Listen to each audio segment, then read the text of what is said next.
Je continue là. En fait, bah là, j'ai mis la caméra comme ça, donc j'arrive pas. Ouais, je vais faire comme ça.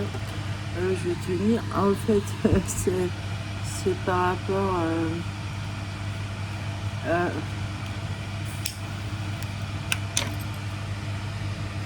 Enfin, en fait, le jour de l'attentat du Bataclan, ce jour-là, j'ai envoyé chez le beau-frère et il m'a dit c'est dans ta tête, une maladie là. Alors, lui, il s'y pensait. Alors, il me harcèle persécute sur la schizophrénie que je n'ai pas. C'est eux, en fait. Ils veulent me faire dire que je suis schizophrène, c'est pas vrai. Ils veulent me discréditer, en fait, pour me faire passer pour ce que univers lui et que ce que j'ai vécu mystiquement ou religieusement ou intérieurement, c'est de la schizophrénie. Voilà, c'est ça dans leur tête. Alors, eux aussi, c'est dans leur tête. Alors, en fait, c'est plus que dans leur tête, là, parce que, en fait, il faut savoir que dans le corps, on a ce cerveau-là, le cœur, c'est un cerveau, en fait, tout, puisqu'on a des neurones partout, même les intestins, c'est un cerveau. Alors, moi, j'avais envie de dire, parce que ici, les jeunes, ils ont une expression, par exemple, vous cherchez quelque chose, tiens, il est où ce truc-là, là? Et il y a moi, ils vont répondre, ah bah dans ton cul. C'est marrant. Alors, tout à l'heure, je me faisais la réflexion, bah, et lui, alors, c'est où son problème? C'est dans son cul. C'est dans son cul. Euh, Sûrement, ouais. Et ça va pas dans ses voyous. Peut-être qu'il faut qu'il aille voir un gastro-entérologue, le gars. Alors,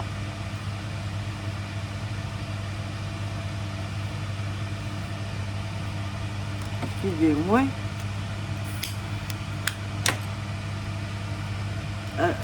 C'est marrant, bah, en fait, lui et sa femme, la sœur de mon ex, le père de ma fille, alors eux, ils aimeraient bien se débarrasser du beau-frère, quoi. Enfin, de mon ex.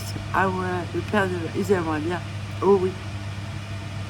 Ah, lui aussi, il se fait enculer dans sa secte de merde. Oh, c'est clair qu'ils aimeraient le débrouiller, gars. Ils s'en foutent, hein, ça y est, ils s'en foutent. Ah, bah, la gamine, il l'utilise. Notre fille, il la respecte pas. Ah, c'est des pourris, il faut voir. Alors, une fois, ma fille, elle m'a dit que eux, là, donc Jean-Paul et Isabelle, ils ont dit, t'inquiète pas, on est derrière toi. Ils donnent 400 balles par mois pour ses études et tout. Vous voyez, l'abus de pouvoir, ils achètent la gosse et... oh, c'est crado.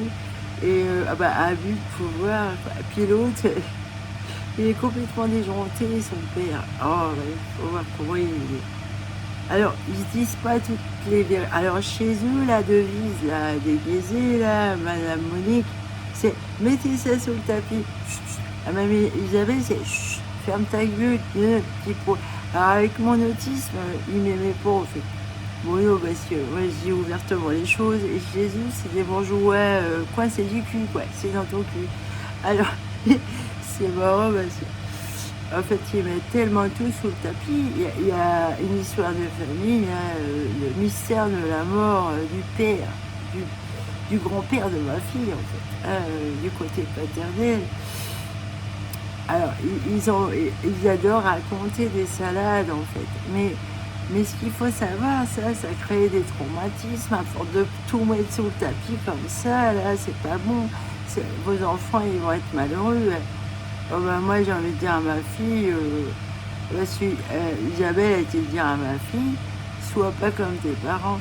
Oh ben, moi, je lui ai répondu, mais non, ben, t'as pas à être comme les autres. Sois toi-même. C'est mieux quand même. Ah, on n'est pas tous pareils. Alors, ensuite... ouais, alors je rigolais parce que comme eux, finalement les secrets de famille comme ça, c'est pas bon. Même dans ma famille à moi, je me rends compte que faut rien dire. Par exemple, moi quand j'étais petite, j'étais vraiment une martyre, hein. Et j'ai un autre de mes frères aussi, ça a été un martyr. Alors, on n'a pas eu les mêmes bourreaux. Lui, c'était mon père, et lui, c'était pas son fils. Alors, c'était compliqué. C'était une famille recomposée. Il a dû en chier, c'est sûr, mon frère. Il a dû... Oh oui, j'en doute pas. Hein. Lui, mon père était pervers narcissique. Oui, au moins ça. Il était très narcissique. Très, très narcissique. Oh oui, d'un grand narcissisme. Ça, c'est évident. Alors, ma mère, en fait, ma mère, pour moi, elle avait de l'autisme. Et elle était traumatisée de la guerre. Et en plus, son premier mariage, ça ne l'a pas fait. Son premier mari n'était pas fait pour elle non plus. En fait, moi, une fois, ma mère m'avait dit que l'homme qu'elle avait aimé vraiment dans la vie, les parents se sont opposés à ce mariage. C'est dramatique. Donc, effectivement, ma mère, elle était blessée. C'était une enfant blessée déjà, des traumatismes familiaux. Donc, je la comprends bien. Si en plus elle avait de l'autisme. Souvent dans ma famille, on comparait ma mère et sa sœur jumelle aux Bécassines, quoi. Bécassine. Mais Bécassine, c'est quelqu'un de super intelligent, en fait. C'est une surdouée multipotentielle, en fait. Et ouais. Et d'ailleurs, tiens, ça me fait penser à Elisabeth Dufour, la mère de Hergé. Parce que pour moi, j'ai fait mon enquête. Hein. C'était le café Bécassine, c'était le café Tintin. Et après, oui, il y a d'autres choses, mais et des trucs plus connus, Bécassine et Tintin. C'est malheureux. Alors, usurpation d'identité, la pauvre, elle a fini dans un asile. Alors, j'ai prié pour cette femme. Et, j'espère que son esprit a trouvé la paix et a regagné le ciel. Parce que c'est horrible, la souffrance comme ça. Les personnes... dans ce monde-là, il fait pas bon d'être génial. Oh non, surtout une femme. Hein, attention. Déjà, un homme, il se fait emmerder aussi. Hein. Ah ouais, homme ou femme. Hein. Bah, regardez dans l'histoire, Galilée, pareil, il s'est fait cramer. Alors, il y en a, ils sont complètement rejetés de la famille, certains. Donc, le Christ, je crois que c'était son cas. Qu'est-ce qu'il y a comme personnalités qui ont des problèmes avec leur famille là? Oh bah il y en a plusieurs. Hein. Alors, je pense que Ettore Majorana, je pense qu'il avait des sérieux problèmes avec sa famille. Là. Alors peut-être, je sais pas, je connais pas sa famille, mais je pense qu'il a des secrets de famille qu'il a. Parce qu'il a une histoire. Qui l'a mise mal. Il y a aussi Bagotenic, un mathématicien là, qu'on dit que c'est le meilleur du XXe siècle, là, 20e siècle, ouais.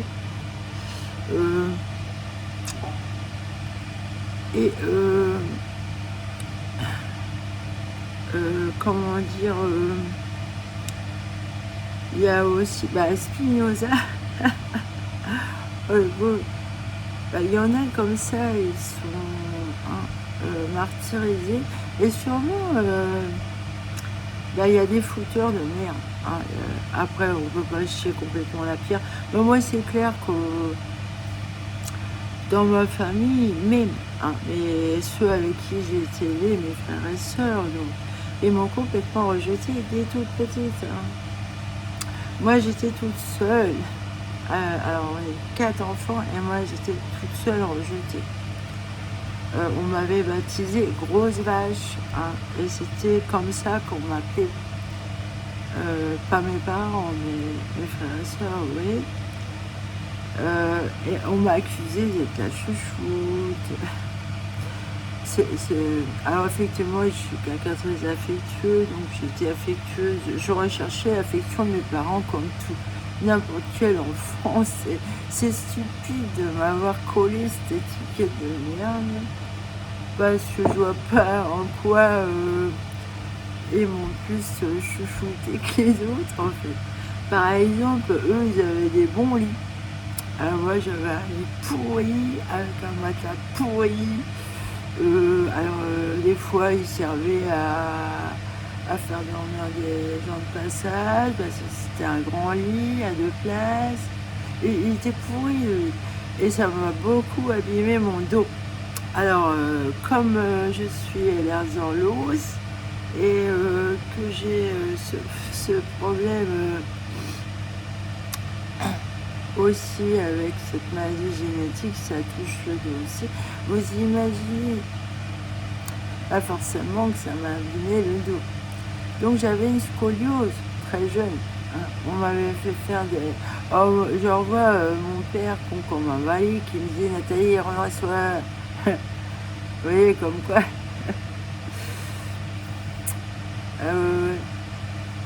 J'avais un sérieux problème de dos, j'étais voûtée. Mais c'était surtout à cause du lit. Voilà. Oh, qu'est-ce que j'ai dormi mal dans ce lit. Ah bah, il était pourri. Hein. Ouais, les ressorts du sommier étaient défoncés, le matelas nul à chier. Alors que mes frères et sœurs, ils avaient des bons lits. Alors pour la chouchoute, une fois, je voulais une paire de chaussures. Ah, c'est vrai que mon père, il était radin, la bouffe passait en premier, et tout, les invités d'abord, les enfants après. C'est surtout le gueuleton et le pinard, tout ça qui est passé en premier. On avait une vie de famille pourrie et une fois il me fallait des chaussures et ouais, ça a été tout un cinéma. À chaque fois je changeais les chaussures, puis c'est marrant, une fois j'avais eu des kickers. C'était d'occasion. À chaque fois mes chaussures, elles étaient d'occasion. Elles étaient pas toutes neuves, donc elles coûtaient moins cher, ça allait encore. Vous savez, les magasins qui revendent comme ça. Alors, par deux fois, j'ai eu des chaussures comme ça que j'ai adorées. En fait. Elles étaient d'occasion, mais je les adorais. Oh, mes kickers, je les ai adorées. Je les ai usées jusqu'au bout. Bah, oui, c'était dur d'avoir des chaussures. Et même qu'une fois, il y en avait une paire. Oh, je les adorais. Et il y avait carrément des trous dessous, mais je marchais quand même avec. Et puis, comme, voilà, pour avoir des nouvelles chaussures, c'était pas facile. Ouais.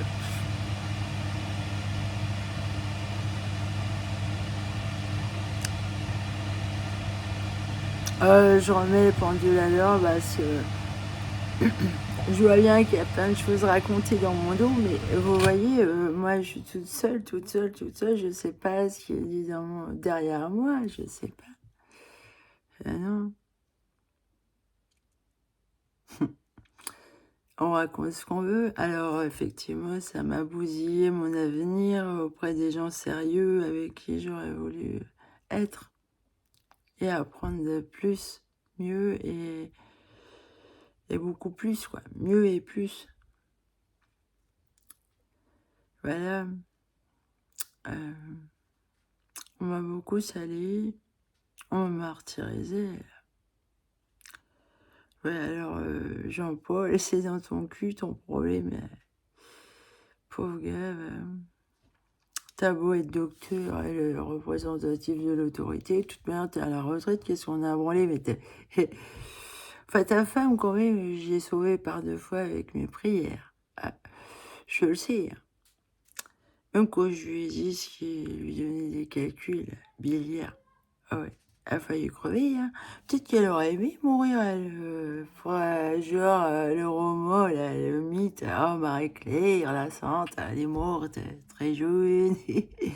Oh, le cinéma que vous faites, c'est normal que Greg, il est devenu cinglé, le gars. C'est normal. Ouais, sa mère, non, c'est pas une sainte. Hein. Ouais, lui, il m'a expliqué des trucs sur sa mère, ce qu'elle lui a fait. Une sainte ne ferait pas ça, non. Isabelle aussi, elle a fait des trucs, bah non. Et même son mari. Alors si eux, c'est une référence, bah moi, on m'a beaucoup jugé, critiqué. Oh, c'est la faute des parents, la charmante épicière qui connaît bien Isabelle et Jean-Paul. En fait. Les bourgeois de mes deux, là, tous ces qui sortent, ceux-là. Il y a des gens plus classe que vous dans la bourgeoisie. Enfin, vous êtes que des petits bourgeois de merde, non? Vous n'êtes pas la haute bourgeoisie, hein. Il y en a des mieux que vous. Oh, vous me faites penser un peu, en fait, entre les Balkany et vous, il n'y a pas grande différence, hein, non? Voilà. Bah allez, salut.